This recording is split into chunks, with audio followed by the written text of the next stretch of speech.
What follows in this video, and the one that will be posted shortly hereafter, comes from a May 1983 broadcast of Crossfire in which Congressman Larry McDonald takes on Pat Buchanan and Tom Braden. They wrangle over the John Birch Society, the Council on Foreign Relations, the CIA, and the New World Order. Congressman McDonald had just been named as chairman of the staunchly conservative John Birch Society. It is interesting to note that 3 months after laying out the strong links between the CFR, the UN, and the CIA, as well as Soviet Russia, in this broadcast, Congressman McDonald was killed in the Russian shoot-down of Korean Airlines Flight 007 over international waters. What is more interesting to note is that now, 25 years later, we can plainly see that he was completely justified in calling what he saw a conspiracy, and that the conspiracy has achieved most of its aims without opposition from the American people. We need to vote for Congressman Ron Paul.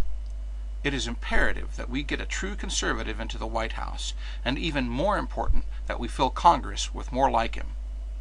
My sole comment beyond this is that people get the government they deserve.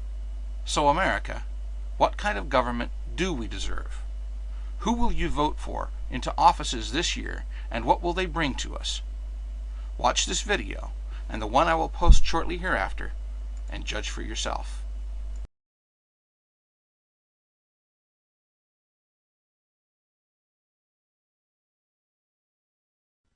Pretty important quotation. It's all right. It was made in a pamphlet by a fellow who later headed up a society. Let's say it was a dumb statement. The Birch Society was formed in '58. Why are you all now, the John Birch Society, still answering for a statement like that? Why didn't somebody in the Birch Society say, look, our founder made an asinine statement, we don't pay any attention to it, and go on to the future? Why is the John Birch Society, in his phrase, now considered by an awful lot of people who will say, okay, Jerry Falwell, moral majority, new rightists, okay, don't like him. But all of a sudden, when you mention the Birch Society, everybody recoils. Why is that? The reason is, Tom, of course, we haven't gotten into what the society is. Instead, we have tried to, it's a sort of a classic effort of a straw man that's thrown up where the society never took a position. The society never stated anything about Eisenhower one way or the other. It was never a position of the society. Was it a problem for the society that its head for 25 years was the man who had made that statement, and his head is not that now? Well, part of the problem is, Tom, Pat, the actual statement has not been quoted. And if anyone wants to take the time to read the politician with the footnotes, they may read it and judge for themselves. But that's not a position one way or the other of the society. And of course, another small problem is that Mr. Welch did not resign. Actually, this was a move of transition of leadership of which he was one of the individuals in actively making the transition. He has emerged as a chairman emeritus and continued. Were you hurt then? I mean, I want to get to the point why the John Birch Society is differentiated from other new right organizations. You can say Conservative Caucus or NICPAC or Conservative Digest, and people say yes, no, but you say the Birch Society and there's a recoil, even among conservatives who will say, no, don't call me a member of the Birch Society. Now, why is that? Is that partly due to the fact that Bill Buckley's National Review, I think around 1964, read the Birch Society out of the conservative movement? Have you recovered from that? Well, I think Bill Buckley founded ACU in '65 partly to do that. Elements within National Review have also, beginning in '65, I think very dishonestly, took a very strong tack against the society. The society would actually be termed more of the old right. I think the definition of the new right would be vigorous and post-vigorous. Okay, but why? I mean, I don't know where you disagree with the new right people, but why do you carry around this tarnish, this taint?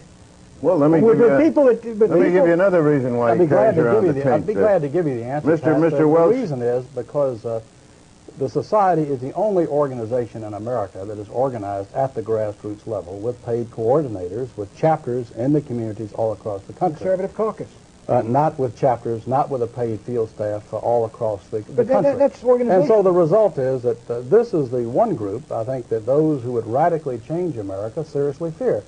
And a tremendous campaign was launched in December of 1960 to move to discredit the John Birch Society, and frankly launched initially on orders coming out of Moscow. Well, Mr. McDonald, I'm not a conspirator. I think even Buchanan would vouch for that.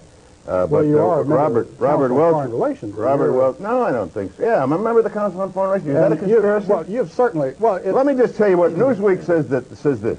The John Birch Society considers communism only one arm of a master conspiracy in which socialist American insiders are plotting to establish world government.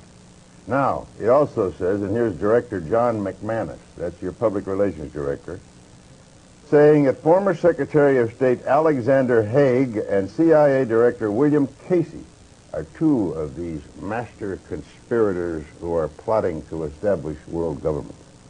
Now, what do you that kind of silly, asinine statement is what makes people laugh at the John Birch Society. Well, Tom, I'm sure being a long-standing member of the Rockefeller apparatus and as a member of the Council on Foreign Relations of long-standing, you're fully aware that there is an elitist core in this country that has seen value in subsidizing communism, of protecting communism. It has? Sure. You're accusing me of subsidizing communism? No, I'm saying because that I happen to belong to a there is an elite core study group. No, wait a minute. There is an elite core in this country that has dominated American society. Well, I'm not one of them. The Trilateral Commission. The Trilateral Commission, Council on Foreign Relations. State Department, I suppose. Well, let's face it, they've dominated the State Department for 40 years, and pretty much openly so. All right, but what are they trying to do, Congressman? Well, their objective is to try to bring about a gradual transition in our society, a dissolving of sovereignty, and a moving steadily to the left on the political spectrum. Well, who are they? Belief, the elitist groups that I mentioned, particularly key individuals and policymakers in the Council on Foreign Relations. Is the International Monetary Fund part of this? Well, I would say the International Monetary Fund has certainly been set up for the purpose of facilitating that transfer of sovereignty and transfer of wealth on the road. All right, we elected Mr. Conservative. Let me just finish the point, because otherwise we're going to have a lot of unanswered questions. That you are looking at a group that has worked to bring about a dissolution of national sovereignties on the road to world government. And certainly you're familiar with local professor Carroll Quigley, who has been part of your club, in which he admitted all this. And he said in his book, Tragedy and Hope, the only thing I disagree is that we've worked to keep it a secret. And you see Arthur Schlesinger Jr. writing way back in 1947, says, yes, this is the hidden policy of America. But we can't tell the American public because they're too unsophisticated to see the value. What is the instrumentality of world government? What is the instrumentality? Of all the things to say about Arthur, that's the silliest statement I ever heard. He never made anything like that. Well, let me suggest that you read the May-June issue of the Partisan Review of 1947, Tom, and you can read it for yourself. It's called the Schlesinger Manifesto. Said there was a conspiracy to promote communism? No, he didn't use the word conspiracy. He said the objective is to bring about... Well, let me finish. I'll tell you. He said that the objective, the secret policy, which we can't tell the American public because they're not sophisticated enough to see the value, is that through a steady result of erosion of new deals, we bring the American society steadily to the left, and through a sound concept of benign containment, we merge into the vital center of the socialist left. Those are his words, not mine. You think John Kennedy was a member of that conspiracy? No, let me ask you this. The World Federalist movement in the post-war era contained a lot of people who eventually broke with it, and a lot of people thought the UN, in the post-war era, looked toward world government. Sure. Indeed, they did, up until 48, 49. But a lot of them said, look, we were utopian. That's over and done with. We can't move. And a lot of them came in Kennedy's government. Schlesinger was in there when they were fighting in Vietnam, launched the effort in Vietnam. Schlesinger was behind the Bay of Pigs. In other words, look, isn't there some move that occurred in the post-war era that now has been dissipated because nobody believes in the utopian ideal of world government anymore? Well, I think there are those that realize that moving straight from a prototype of the United Nations into world government perhaps is tactically impossible. But phasing out increasingly national sovereignty into regional government and phasing out sovereignties into international treaties in multiple areas the whole movement toward, quote, interdependence. Yeah. NATO is part of the conspiracy?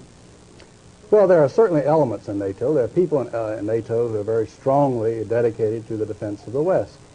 But at the same time, you find in NATO a steady dissolution. You find a growing weakness as a NATO policy dominated by State Department policies that has not worked. Well, it's a regional grouping, and I think, therefore, it may be suspect by the John Birch Society.